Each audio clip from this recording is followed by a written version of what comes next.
Hey, what's going on YouTube? We're on to review number 73, and today we're playing 720.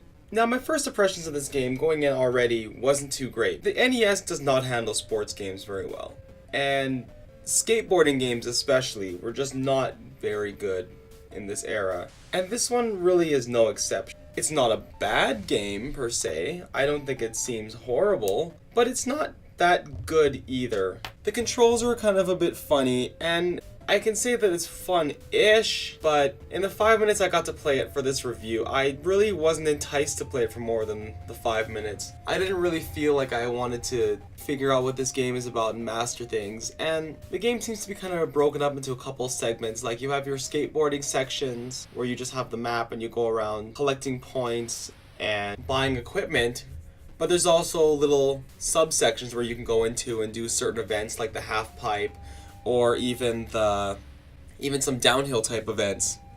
The problem with this game though is none of them were overly fun out of all the events that I played. And the controls take a little bit of getting used to. The game can be pretty specific on how you want to land and how you want to execute your jumps, which is kind of cool that they really tried to implement some form of realism.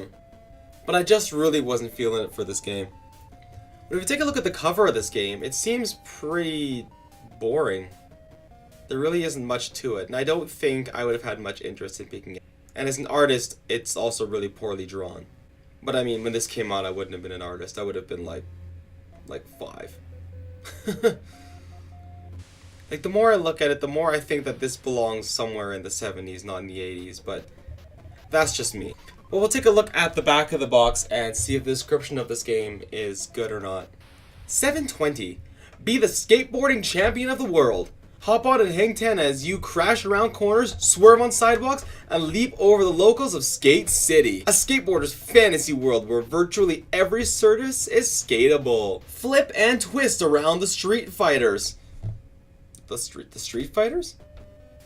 Frisbee throwers. Hard bodies and killer bees that jam the city streets. Polish your skills and take your act to the skate parks where you'll vie for medals and cash in downhill, jump, ramp, and slalom competitions. Shoot the tubes. Catch air as you fly off ramps. Master all of the moves including the dangerous 720. You'll need every edge as you try to become champion of the skating world. So the description kind of makes it sound a little more fun than it was, but I just think it's weird that they mention that it's a skateboarder's fantasy world, but there's street fighters, frisbee throwers, hard bodies, and killer bees everywhere.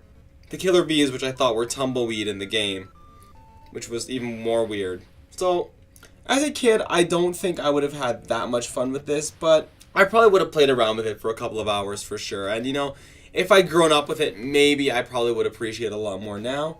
But looking at it now, it's just not a fun game for me, and I'm going to definitely have to throw this one in my ditch pile and give this one a 5.5 out of 10 overall. But anyway guys, thanks a lot for stopping in this review, and I'll see you all later. Bye.